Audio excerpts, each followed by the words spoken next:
Hello, I'm environmental speaker Kathryn Blume.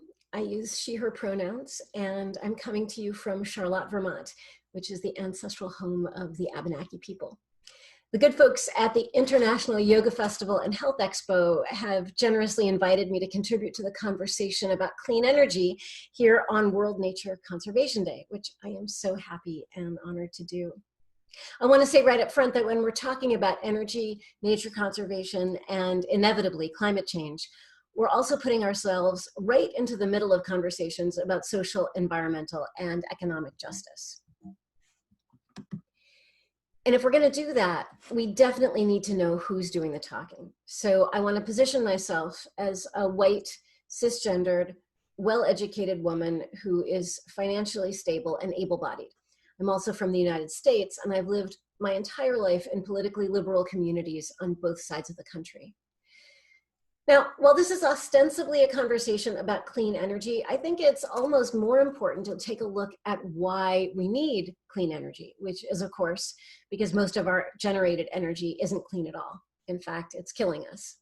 Primarily, we're talking about fossil fuels, coal, oil, natural gas, which make up about 82% of the world's energy sources. Fossil fuels are all essentially ancient biomass, which got laid down and compressed over hundreds of millions of years into a highly concentrated and highly combustible form of carbon. When you burn it, huge quantities of energy get released, allowing you to do far more work than a human being could do on their own. Basically, a liter of oil contains the energetic equivalent of about a month's worth of human labor. Rob Hopkins, who is a founder of the Transition Town movement, which is all about helping communities reduce fossil fuel use and build resilience in the face of climate impact, Rob talks about fossil fuels as the real world equivalent of 7-league boots, which are magical tools from European folklore that allow you to travel 7 leagues, which is about 21 miles, with every step. However, as we've learned from folklore, all magic has a price. And in the case of fossil fuels, the price has been pollution, the poisoning of our land, air, and water, an explosive and extremely detrimental release of greenhouse gases, and a brutal form of winner-take-all capitalism in which the maximization of profit vastly outweighs maintaining environmental integrity, the coherence of the global ecosystem, and the health and social well-being of many, many people, primarily those with Black and brown bodies.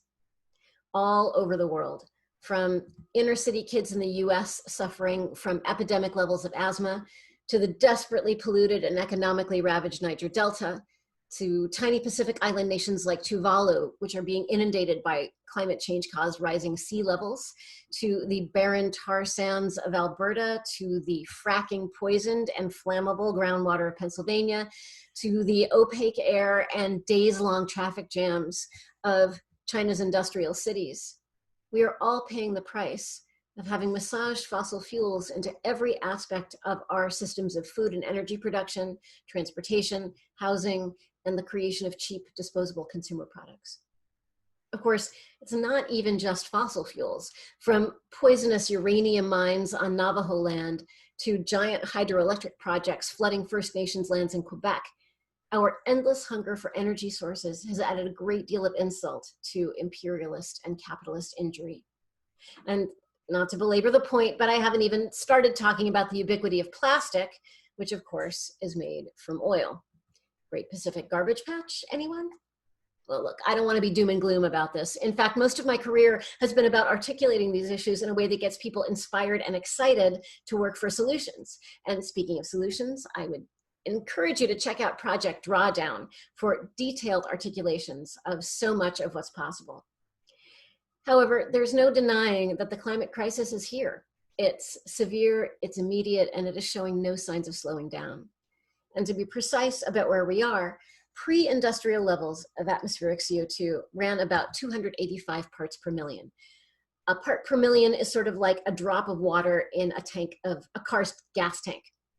James Hansen, who was the former chief climate scientist from NASA, said the safe upper limit for CO2 in the atmosphere is 350 parts per million, which is where the International Climate Action Group 350.org got its name. Current levels are at 412 parts per million and climbing. And that is just carbon dioxide, which is the most prevalent but hardly the most impactful greenhouse gas. But the reality is, we're in it. Weather systems have gotten more extreme and more erratic. We have pretty much broken the Arctic when it comes to the cover of sea ice. And we've blown through many of the scientifically articulated tipping points on the road to making this planet a less than habitable place for humans and the millions of species which can't adapt fast enough to the endless challenges and changes that they're being hit with.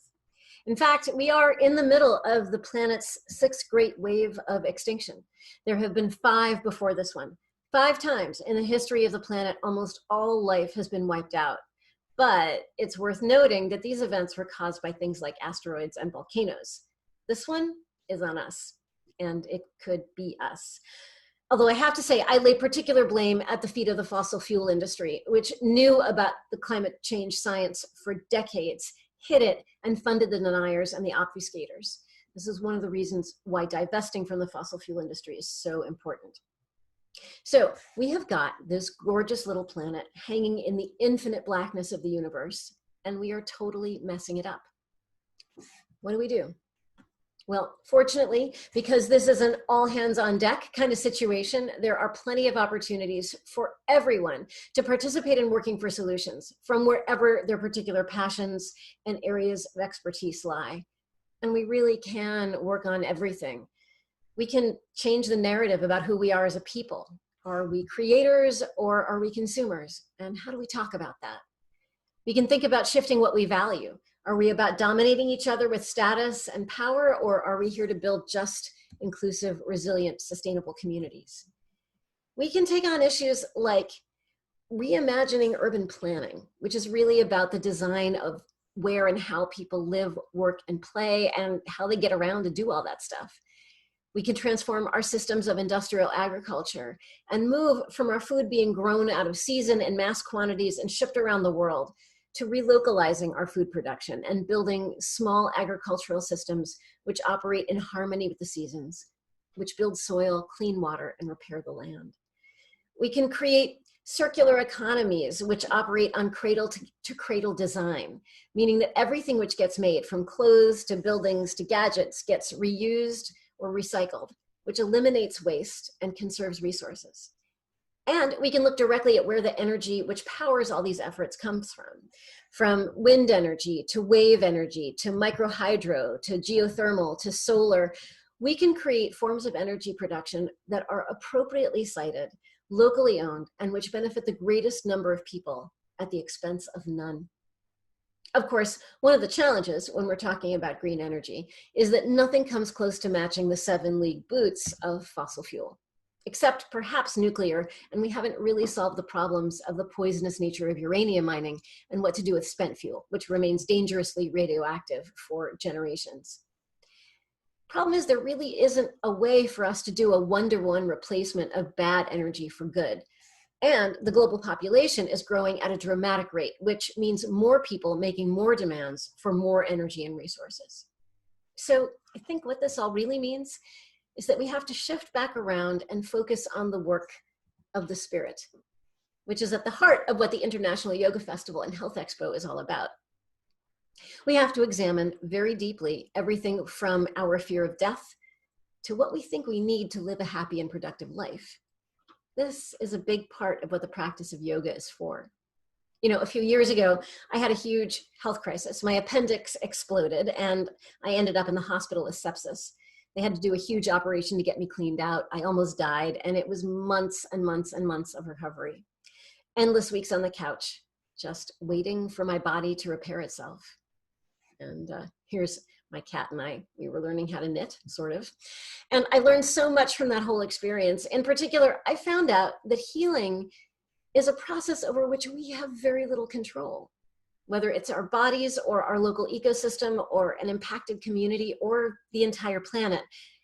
The best we can do is set focused intentions, create the most positive environment for healing that we can, and then let the process unfold as it will.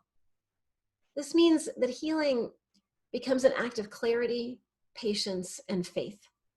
Often it's planting seeds for a garden or seedlings for a forest that you might not ever see, or staying open to outcomes that you can't anticipate, but you do it because it's right. You do it because taking positive action is the most hopeful thing you can do. There are so many people around the world who've dedicated themselves to replanting forests, or restoring grasslands, or cleaning up watersheds, or fighting for just transition. And really, you never know. But what happens is often amazing and totally unexpected. Sort of like when they reintroduced wolves to Yellowstone National Park, it kicked off a positive feedback loop, which led to increased species diversity and the stabilization of whole river systems. It's an astounding story. Another thing I learned after months of sitting on the couch, staring out the window, waiting for my tissues to recongeal, was just how little I can live with and be happy. You don't need nearly as much as you think you do to give your life meaning and value. In the world of yoga, there are actually 8 limbs of the yogic practice, and they're all designed to help people along the path to spiritual liberation. There's asana, which was what happens on the yoga mat, and meditation and breathing practices and sense withdrawal and a whole bunch of other stuff. While I was healing, I couldn't get on the mat. I couldn't even touch my toes. I was on serious pain meds, and I couldn't focus enough to meditate. Couldn't do much breath work because my abdomen was so wounded from the surgery. So I turned to the limb known as the niyamas, which are more about personal practices. And one of the niyamas is something called santosha, which means contentment in Sanskrit. I made contentment my practice. The light in the sky, the wind blowing through the trees, the music I loved, the dandelions on the lawn, little homegrown weed, small bowl of rice. That was it for a long time. And for a long time, it was enough. Which is all to say that, of course, the world needs abundant, exuberant, dedicated, visionary activity on its behalf. Land needs restoring, waters need cleaning, people need healing, inventions need inventing, and so much more to help us all live with each other for as long as the planet will last, which is until the sun eventually explodes in about 1 billion years. But the world also needs people of love and peace, practitioners of contentment to show us another, kinder way to be human. So while you might not be someone who wants to take on the details of urban planning, contentment is available to everyone. And so many blessings upon you all, no matter what path you take. Happy World Nature Conservation Day, and namaste. Oh, P.S. If you're looking for a way to start engaging, I will point you to the Climate Justice Alliance and the People's Demands for Climate Justice. And those demands are a great blueprint for just transition. Thank you so much.